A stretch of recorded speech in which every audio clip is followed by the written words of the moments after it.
Bismillahirrahmanirrahim. Welcome back to the second video on simple random sampling. मेरे दोस्तों अहबाब जिन लोगों ने अभी तक चैनल को सब्सक्राइब नहीं किया वो काइंडली चैनल को सब्सक्राइब ज़रूर करें ताकि आने वाली मज़ीद वीडियोस से आप मुस्तफ़ीद हो सकें।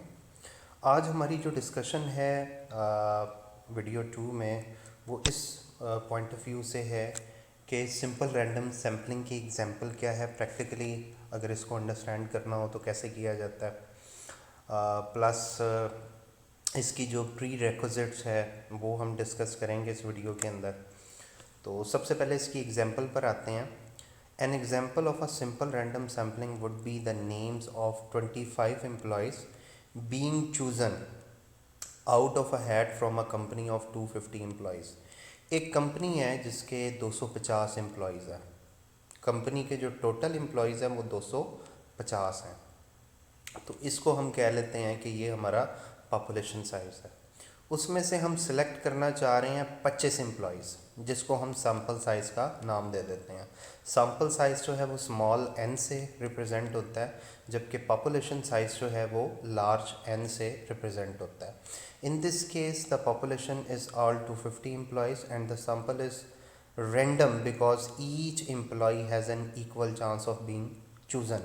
ये जो 250 एम्प्लॉयज़ है ना, इनके पास इक्वल चांस है सिलेक्शन का, यानी ये जो 25 एम्प्लॉयज़ हमने सेलेक्ट करने हैं इन 250 में से, इन 250 को ये चांस प्रोवाइड किया गया है हर एम्प्लॉय को कि कोई भी इनमें से सिलेक्ट हो सकता है based on random numbers, based on random technique.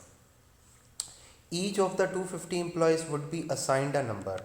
अच्छा, ये चीज़ याद रखिएगा कि जब आपके पास नंबर ऑफ़ एम्प्लॉयज़ या नंबर ऑफ़ पर्सनस हों तो उनकी आइडेंटिफिकेशन के लिए कोई ना कोई उन्हें नंबर देना पड़ता है। अगर 250 एम्प्लॉयज़ हैं तो 1 से लेकर 250 तक हर एम्प्लॉय को एक आइडेंटिफिकेशन नंबर हमें एलोकेट करना पड़ेगा, क्योंकि जो रैंडम नंबर्स की टेक्निक है, बहरहाल चाहे आप ट्रेडिशनल मेथड पे चल रहे हैं, चाहे आप रैंडम टेबल के मेथड पे चल रहे हैं, चाहे आप एक्सेल की टेक्निक पे चल रहे हैं, you need the numbers, the digits.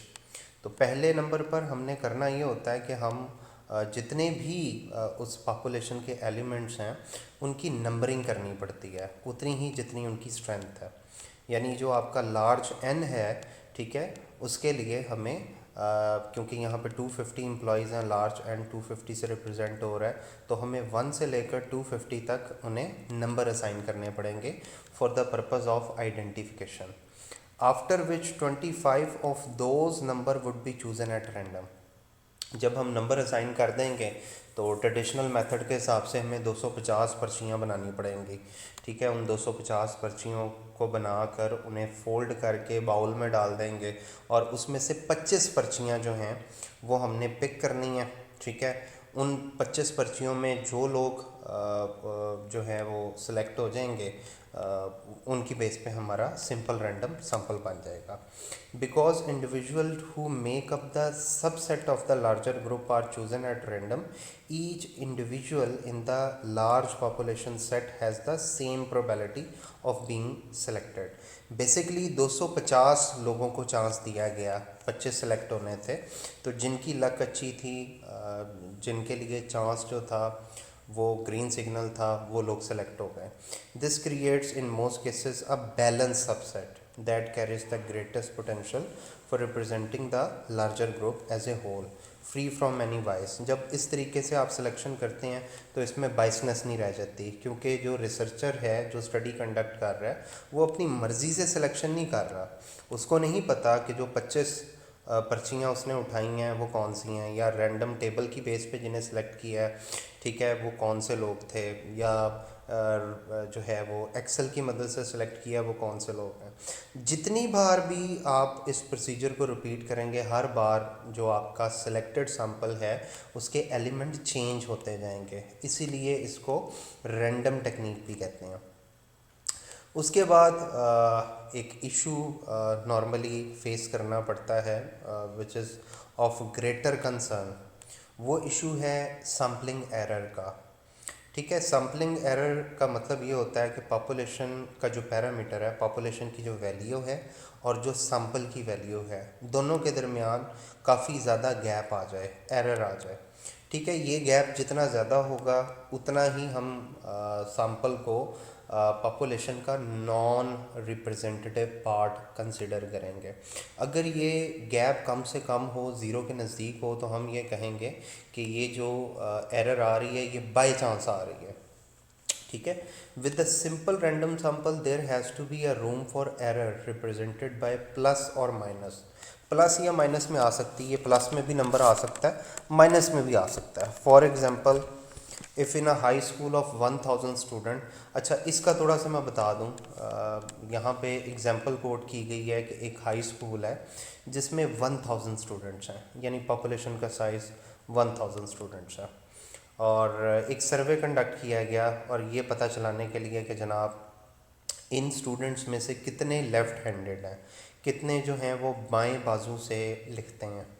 ठीक है। और इस सिलसिले में 100 लोगों का, 100 स्टूडेंट्स का सैंपल लिया गया। ठीक है। अब ये जो सैंपल है ये जब लिया गया तो पता चला कि इस 100 में से सिर्फ 8 लोग जो हैं, ठीक है, जो 100 लोगों का सैंपल लिया गया इसमें से सिर्फ 8 लोग ऐसे हैं जो लेफ़्ट हैंडेड थे। तो कंक्लूजन हम ये ड्रॉ करेंगे कि जो हमारी ओवरऑल पॉपुलेशन है उसका सिर्फ 8% जो है वो सैंपल की बेस पे जो हम रिज़ल्ट निकाल रहे हैं वो ये कि हमारी जो सैंपल की एस्टिमेशन है वो ये बता रही हैं कि हमारा जो सैंपल है, क्योंकि उसने पॉपुलेशन को रिप्रेजेंट करना होता है, तो पॉपुलेशन का 8%, यानी इन 1000 लोगों का सिर्फ 8% जो ग्रुप है वो लेफ़्ट हैंडेड है। तो वो ये कहता है कि बाज़ औक़ात ग्लोबल जब आप एवरेज के साथ लेते हैं तो फ़र्क आता है कि सैंपल की बेस पे आपके पास 8% आ रहा है, जबकि ग्लोबल एवरेज जो निकल रही है वो 10% निकल रही है। तो यहाँ पे 2% का डिफरेंस आ रहा है। तो इसको हम कहते हैं sampling error. A survey on percentage of student population that has, मतलब आप किसी भी बेस पे आप सर्वे कंडक्ट कर सकते हैं, ग्रीन आइज़ की बेस पे कर लें, ब्लू आइज़ की बेस पे कर लें।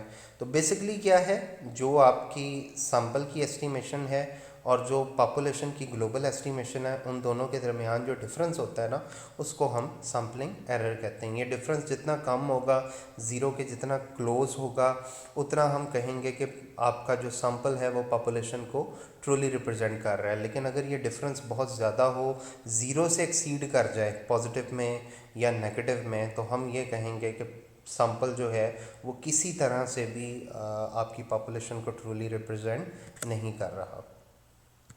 अच्छा जी, कुछ प्री रेक्विजिट होती हैं जब आप सिंपल रैंडम सैम्पलिंग कंडक्ट करना चाह रहे हैं।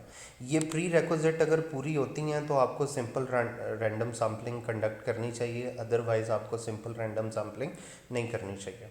Simple random sampling work best if you have a lot of time and resources to conduct your study. पहली कंडीशन यही है, आपके पास वक्त भी होना चाहिए, आपके पास रिसोर्सेज भी होने चाहिए, फाइनेंशियल भी और मैन पावर भी आपके पास इतनी होनी चाहिए कि आप इजीली इस सैम्पलिंग के ऊपर काम कर सकें। लेकिन अगर आपके पास टाइम के हवाले से कंस्ट्रेंट है, आपके पास रिसोर्स के हवाले से कंस्ट्रेंट है, तो फिर आपको किसी भी सूरत में सिंपल रैंडम सैम्पलिंग की तरफ नहीं जाना चाहिए।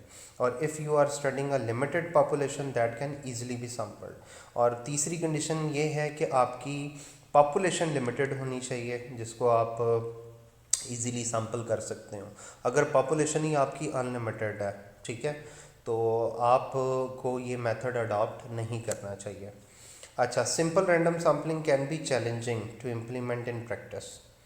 प्रैक्टिकली थोड़ा सा ये चैलेंजिंग होती है इम्प्लीमेंट करने में। To use this method there are some prerequisite. पहला प्री रिक्विजिट ये है कि आपके पास पॉपुलेशन के तमाम एलिमेंट की कंप्लीट लिस्ट होनी चाहिए। यानी जैसे अभी प्रीवियस एग्जांपल में मैंने 250 एम्प्लॉयज़ की बात की कि 250 एम्प्लॉयज़ पूरी कंपनी के अंदर थे, ठीक है, तो आपके पास उनकी एक कंप्लीट लिस्ट होनी चाहिए। मींस आपको पता होना चाहिए कि आपकी जो पॉपुलेशन है उसका साइज़ क्या है, ठीक है, उसमें कितने लोग एग्जैक्टली फॉल कर रहे हैं।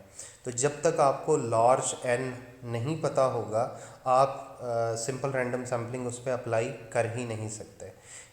इसका दूसरा मतलब ये है कि आपको सैम्पल पॉपुलेशन का साइज़ पता होना चाहिए, आपकी पॉपुलेशन जो है वो फिनिट होनी चाहिए, ठीक है। उसके बाद यू कैन कॉन्टैक्ट और access each member of the population if they are selected. जब आप सैंपल सेलेक्ट कर लेते हैं, ठीक है, सैंपल की जो है वो एक लिस्ट तैयार कर लेते हैं कि ये लोग मेरे सैंपल में होने चाहिए, तो आपके पास उनका कांटेक्ट और एक्सेस भी होनी चाहिए। ऐसा ना हो कि सैंपल तो आप सेलेक्ट कर लें इस पॉपुलेशन में से, लेकिन बाद में पता चले कि इन लोगों को एक्सेस ही नहीं किया जा सकता, इसमें से कोई जो है वो फॉरेन कंट्री में गया हुआ है, किसी का कांटेक्ट नंबर नहीं है, किसी का एड्रेस नहीं पता, वगैरह वगैरह। तो ये इशू नहीं आने चाहिए। You have the time and resources to collect data. आपके पास इनफ टाइम होना चाहिए। अगर आपके पास टाइम की कंस्ट्रेंट है, टाइम बड़ा शॉर्ट है, रिसोर्सेज आपके पास लिमिटेड है, फंडिंग वगैरह नहीं है, आपके पर्सनल रिसोर्सेज भी नहीं है कि आप दिए गए सैम्पल साइज़ के अकॉर्डिंगली डाटा कलेक्ट करें, तो आपको sampling simple random sampling apply नहीं करनी चाहिए। तो ये था आज की हमारी सेकंड वीडियो का टॉपिक। उम्मीद करता हूँ कि आपको इस टॉपिक की समझ आई होगी, और इससे फर्दर हमने जो सिंपल रैंडम सैम्पलिंग के स्टेप्स हैं, एडवांटेज हैं, डिसएडवांटेज हैं, उन्हें वीडियो नंबर 3 में हम इंशाल्लाह कवर करेंगे। और मैं अपने नाजरीन से रिक्वेस्ट करूँगा कि काइंडली चैनल को लाइक और सब्सक्राइब ज़रूर कीजिएगा, ताकि फ़र्दर वीडियोज़ को आप रेगुलर